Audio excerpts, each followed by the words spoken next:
nanti. Lewatnya muter-muter.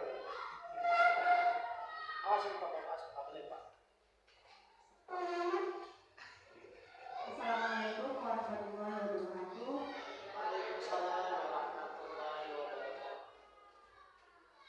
Saya Nuraini yang ditugaskan untuk mengikuti pelatihan coding dan kecerdasan artifisial akan menyampaikan materi yang pernah saya pelajari bersama rekan-rekan saya di pelatihan coding dan kecerdasan artifisial.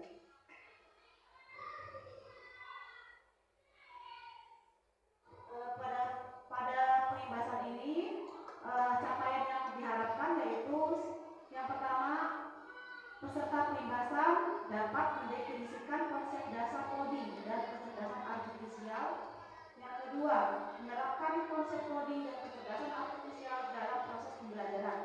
Dan yang ketiga, menyusun pembelajaran coding dan kecerdasan artifisial yang berkontribusi dalam pencapaian dimensi profil lulusan.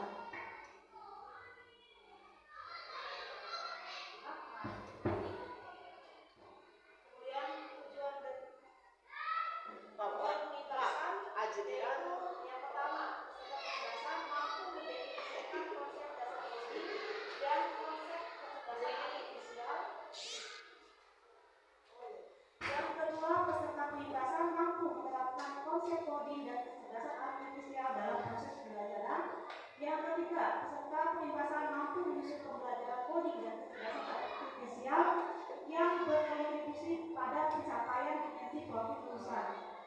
Yang terakhir, peserta pembahasan mampu mengembangkan nilai-nilai etik dalam coding dan kecerdasan artifisial. Ya, pada pelatihan kemarin, ya, karena saya juga baru dengar ya istilah coding. Coding itu apa? Ya, coding itu tadinya berpikir karena berhubungan dengan mungkin pemrograman, jadi saya sendiri sebagai operator, jadi berpikirnya mungkin nanti pada saat pelatihan kita akan memprogram komputer, ya. Tadinya berpikir seperti itu. Tapi karena kita berlatih untuk siswa sekolah dasar kelas 5 dan 6, ya, jadi bukan tentang pemrograman dalam komputer, ya. Jadi hanya sebatas pengertian coding, kemudian bagaimana menerapkan pembelajaran coding yang sederhana. Apa itu coding? Coding adalah proses mengonversi keinginan manusia menjadi format yang dapat dipahami oleh komputer menggunakan bahasa pemrograman. Sebenarnya tidak hanya komputer, ya, itu komputer itu kalau misalkan menggunakan plug itu nyolok, ya. Plug itu menggunakan komputer, bisa juga menggunakan Android atau handphone, ya. Ada lagi juga yang internet based coding, yaitu menggunakan koneksi internet. Sedangkan unplug itu tanpa menggunakan Android atau komputer, tapi bisa dilaksanakan misalkan dalam permainan, ya. Nanti ada contoh-contohnya, ya.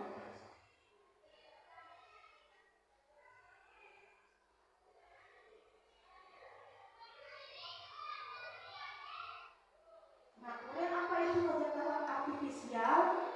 Kalau istilah yang sering kita lihat dalam Google, misalkan kita bertanya sama Google, misalkan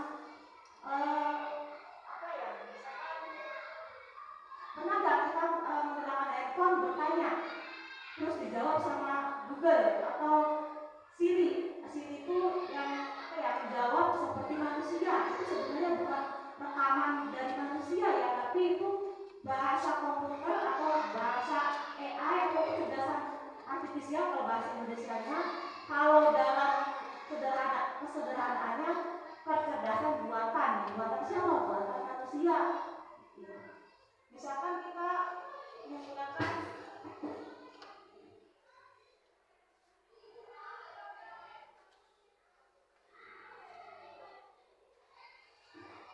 pernah nggak bertanya sama Google, misalkan kita tekan tombol home, misalkan Google bagaimana cara membuat nih, nanti dia akan menjawab ini dari kecerdasan artifisial akan menjawab proses membuat mie itu seperti apa. Kalau misalkan bahasa yang kita gunakan itu lebih lebih khusus, lebih jelas, maka penjelasannya juga itu lebih jelas. Kalau misalkan kita bertanya masih umum, maka jawabannya juga umum, tidak terlalu spesifik.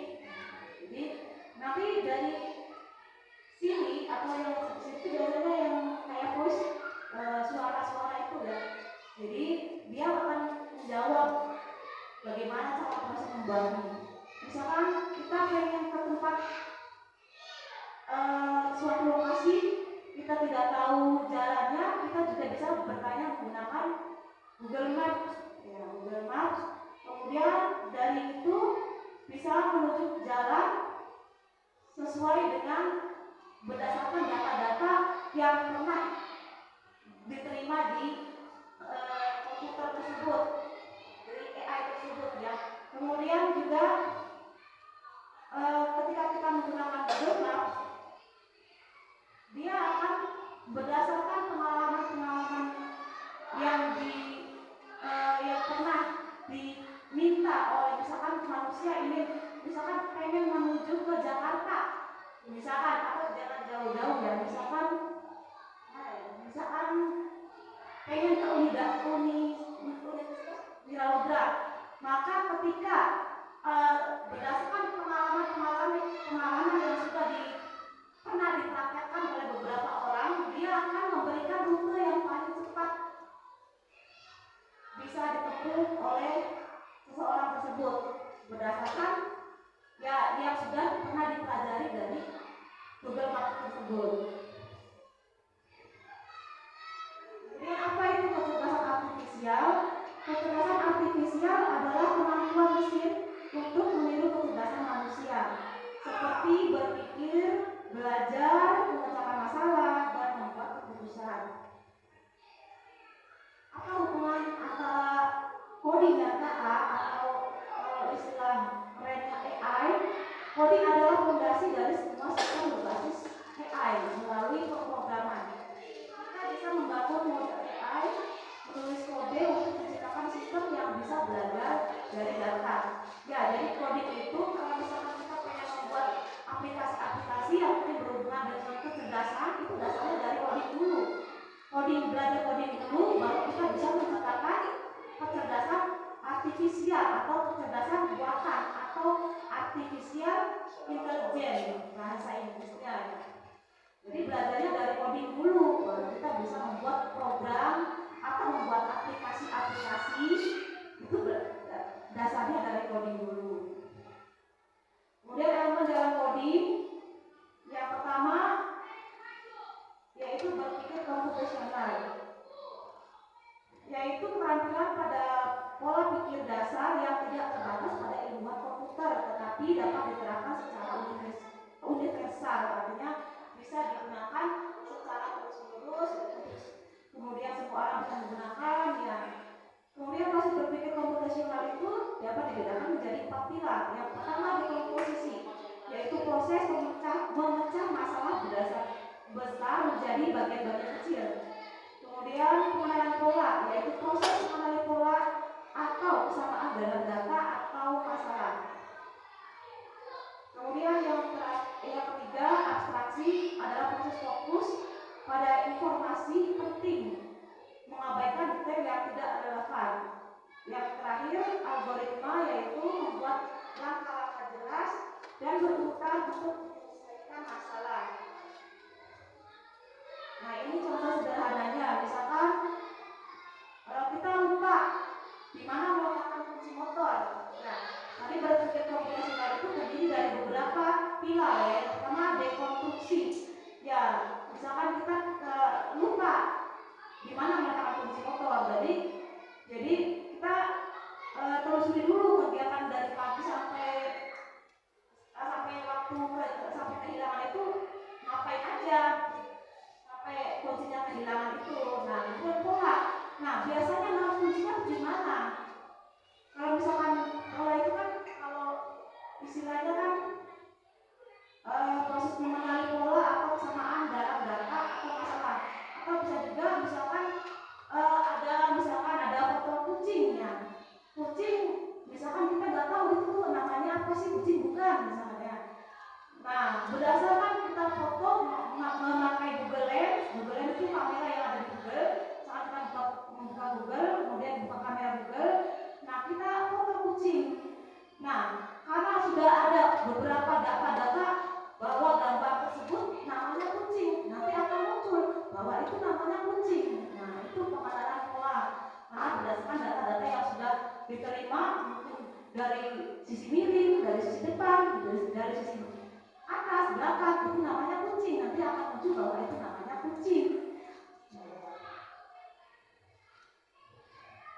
Kemudian abstraksi fokus pada ruangan tempat kamu sering meletakkan kunci. Nah, jadi kita abaikan yang lainnya dulu. Kita fokus, biasanya kita naruh kuncinya biasanya digantung di kamar, misalkan di apa namanya, aku di kamar. Jadi fokusnya di situ dulu. Jadi abaikan misalkan ada dapur, ada dan lain-lain. Jadi kalau abstraksi itu lebih fokus, jangan memikirkan yang lain.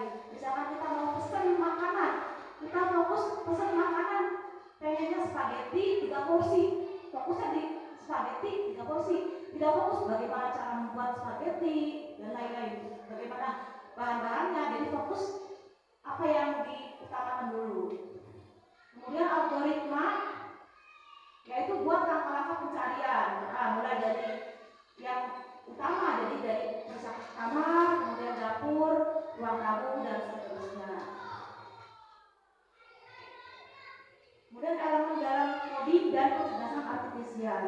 Yang kedua yaitu literasi digital, yaitu keterampilan dalam pemahaman yang diperlukan untuk menggunakan, mengevaluasi dan menerapkan teknologi secara bijaksana dan bertanggung jawab, meliputi pemahaman keterampilan menggunakan perangkat keras, perangkat lunak, dan aplikasi TIK untuk mengakses informasi, komunikasi, dan mencari solusi dalam berbagai konteks.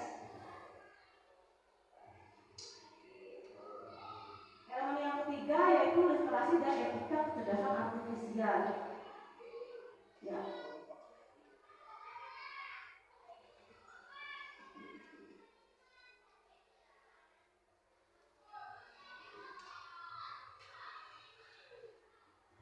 Yang pertama literasi kecerdasan artifisial, mencakup pemahaman tentang apa itu KA. Jadi siswa itu diberi pengarahan, pengertian tentang apa itu kecerdasan artifisial, kemudian bagaimana cara kecerdasan artifisial bekerja, misalkan bagaimana cara menggunakan Google Maps, misalkan kalau misalkan guru-guru mungkin sekarang sudah sering ya, jangan guru, bahkan mahasiswa pun sering menggunakan kecerdasan artifisial untuk membantu tugas-tugas kuliahnya. Seperti contohnya menggunakan ChatGPT.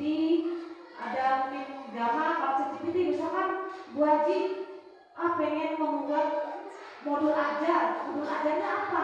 Modul ajar bahasa Indonesia kelas 3 materi apa yang lebih jelas, biar hasilnya nanti jawaban dari ChatGPT itu menghasilkan yang lebih jelas sesuai keinginan yang telah diprogram atau diperintah oleh kita berdasarkan pertanyaan. Bu Haji tahu nggak ChatGPT?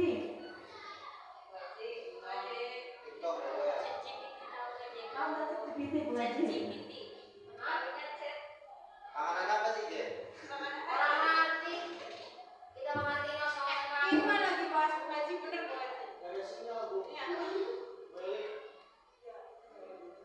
Goyang data. Enggak enak nih Google, enak nih AI, enak GPT. Orang dong. Orang mati lagi belajar nang lagi belajar.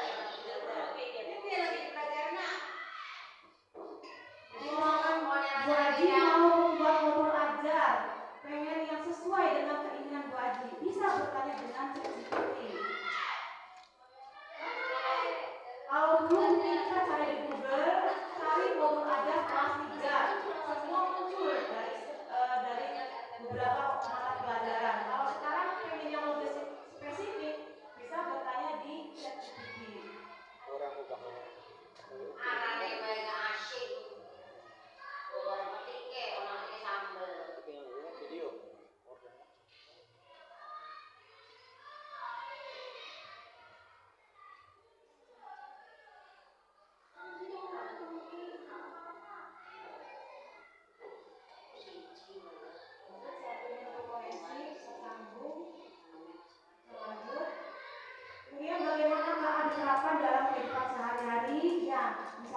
pada handphone, adakah yang menggunakan membuka handphone menggunakan sidik jari?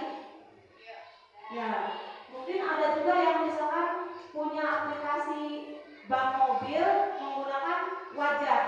Jadi tanpa memperlihatkan wajah dia tidak akan membuka, atau misalkan wajahnya menggunakan wajah orang lain dia tidak akan membuka. Atau yang sering kita gunakan yaitu menggunakan wajah untuk absen, ya. Mungkin kalau misalkan orang yang berbeda dia tidak akan mau, karena data-data yang sudah disimpan mungkin dari atas, dari bawah, dari samping itu wajahnya seperti itu. Kenapa yang absen berbeda? Jadi mungkin akan menolak. Itu berdasarkan data-data yang sudah dipelajari. Ternyata data-data yang dimasukkan itu seperti itu, kenapa berbeda? Jadi dia akan menolak. Itu juga salah satu pemanfaatan kecerdasan artifisial.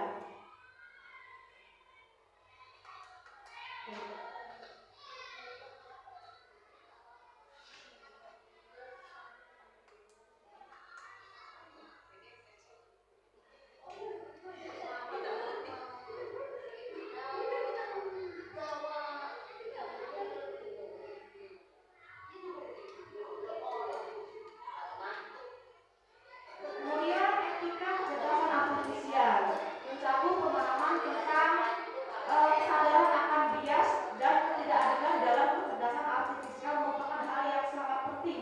Bias itu kayak kebiasaan, ya, bias itu kebiasaan, ya, bahwa karena bias itu misalkan kebiasaannya seperti itu gambarnya.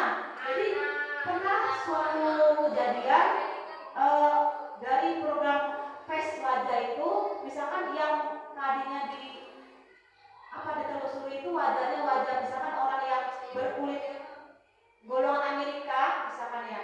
Ternyata pas waktu tes wajah menggunakan golongan orang Nigeria, dia menolak, seolah-olah diskriminasi, karena yang dimasukkan data-data sebelumnya itu orang-orang Amerika, yang orang Afrika, mungkin dia menolak itu karena bias dan ketidakadilan, ya.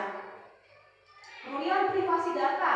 Nah, ini karena AI ini sangat luas, jadi kita harus berhati-hati. Misalkan kita mengupload KTP, ya, jangan-jangan nanti KTP tersebar luas jadi buat pinjol, ya.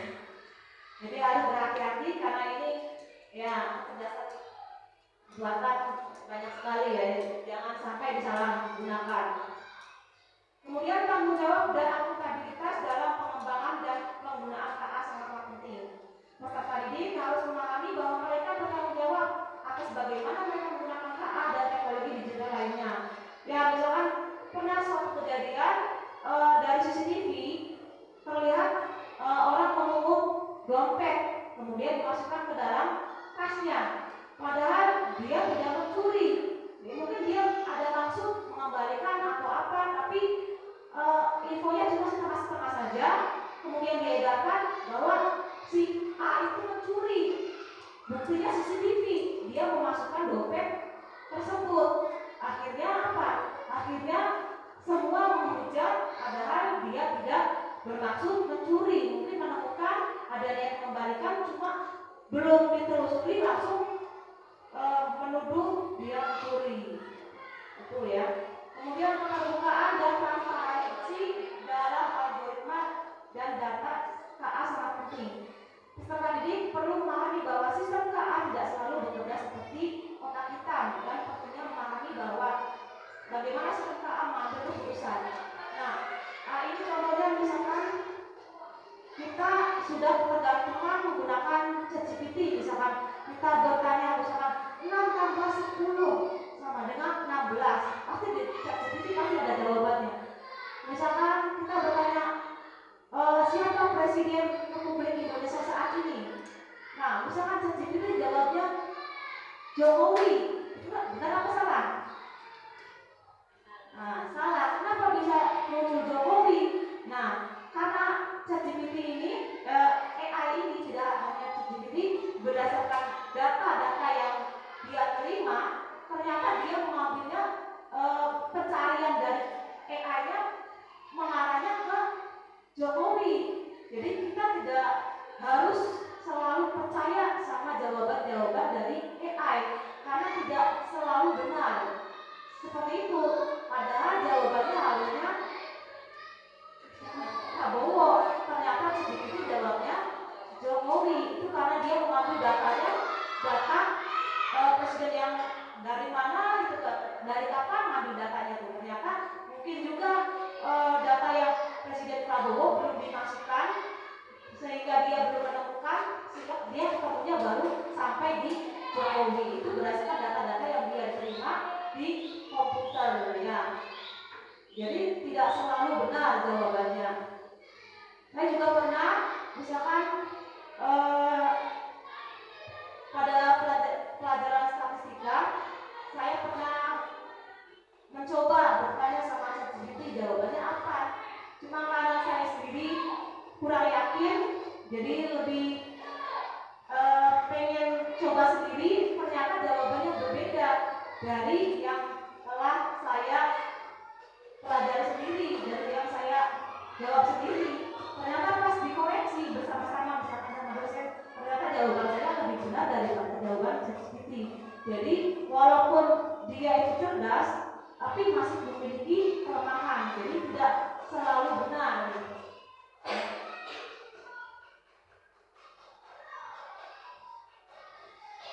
Kemudian beberapa penerapan kecerdasan artifisial di berbagai bidang. Contohnya bidang kesehatan, seperti ada mesin yang bisa mendiagnosis penyakit. Kemudian ada juga mesin yang bisa menjalankan operasi. Itu ada mesin yang bisa menjalankan operasi seperti dokter manusia, padahal mesin gitu ya. Kemudian di bidang transportasi ada Google Maps yang memudahkan perjalanan. Kemudian ada mobil otonom. Mobil otonom ini mobil yang tanpa dikendarai manusia, dia bisa berjalan sendiri, bisa berhenti sendiri, belok-belok sendiri. Jadi tanpa dikendarai oleh manusia. Jadi kita duduk, nanti dia sendiri yang menjalankan perintah. Kemudian ada navigasi cerdas, yaitu berhubungan dengan Google Maps juga ya. Kemudian di bidang pendidikan ada Ruang Guru, kemudian ada Genius, Google Classroom, Canva, mungkin juga bisa menggunakan ChatGPT atau juga Gamma. Gamma itu untuk presentasi, misalkan kita membuat presentasi, buatkan perbedaan dikotil dan monokotil 10 slide. Nah, nanti dia akan membuatkan perbedaan dikotil dan monokotil dalam bentuk PPT 10 slide, tergantung permintaan kita. Mulai dari pengertian, ciri-ciri dan sebagainya. Kemudian bidang hiburan seperti YouTube, Netflix itu untuk musik. Ya. Dalam YouTube juga karena kita menggunakan sudah canggih ya, menggunakan AI. Jadi misalkan kita suka nonton drama Korea, maka karena kebiasaan kita yang sering menonton drama Korea, maka di searchingnya tuh kebanyakan muncul-muncul film Korea karena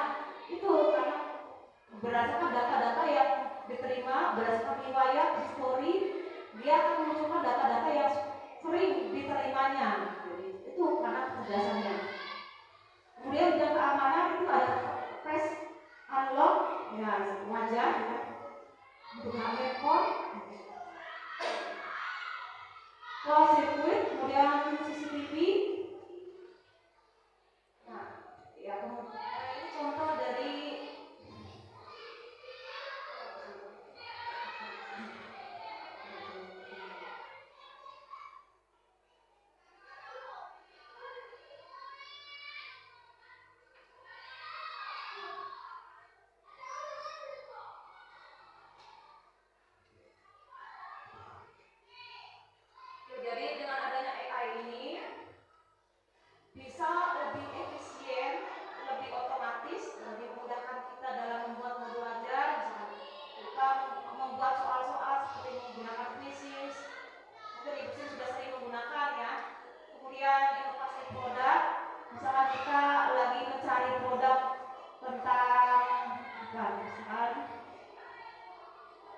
misalkan kita lagi membutuhkan infokus, kita mencari infokus, nah, di Shopee, nah, maka akan muncul beberapa pilihan-pilihan tentang infocus yang mungkin direkomendasikan. Ketika kita menutup layar, kemudian mungkin ada iklan yang mungkin dari Lazada atau dari Tokopedia, itu juga ikutan muncul infocus, yaitu salah satu kehebatan dari kecerdasan artifisial. Walaupun tadi kita membukanya di Shopee, kemudian ada iklan misalkan di YouTube atau apa, jadi yang pernah dia pelajari dia memunculkan, ya, misalkan di Lazada atau iklan Lazada atau iklan yang lainnya. Kemudian akses informasi lebih cepat, gitu ya. Kemudian peningkatan keamanan cyber. Nah ini resikonya, ya, pengangguran teknologi, kemudian keamanan data dan privasi, kemudian bias atau kecenderungan, diskriminasi algoritma tadi ya, seperti wajah orang Amerika dengan wajah orang Afrika, itu yang Afrika didiskriminasi tidak terbaca, sedangkan orang Amerika bisa terbaca. Kemudian pergantungan teknologi, ya, jadi mungkin kayak kita malas berpikir, kita menggunakan ChatGPT aja. Jadi padahal ChatGPT belum tentu benar, tapi karena kita sudah terbiasa, khawatirnya jadi pakai jalan pintas. Ya boleh, tapi usahakan tidak semua menggunakan ChatGPT. Jadi harus pemikiran kita juga. Kemudian etika dan regulasi, yaitu AI harus digunakan untuk kebaikan bersama, perlindungan terhadap hak asasi manusia. Kemudian regulasi yang diperlukan yaitu transparansi sistem AI, akuntabilitas atas data AI, terus keterlibatan pemerintah dan lembaga nasional. Kesimpulannya, kecerdasan buatan merupakan teknologi yang membawa perubahan besar di berbagai bidang. AI membuka banyak peluang, namun juga menghadirkan tantangan yang perlu diantisipasi. Dengan pemahaman dan penggunaan yang bijak, kita dapat memaksimalkan manfaat AI untuk kemajuan bersama. Kurang lebihnya mohon maaf apabila ada kesalahan, itu dari saya, yang mungkin karena kurang pemahaman saya. Adapun misalkan kurang dimengerti, bisa belajar lebih lanjut di modul tentang KA dan tentang coding dan kecerdasan artifisial. Sekian dari saya. Mohon maaf. Wassalamualaikum warahmatullahi wabarakatuh.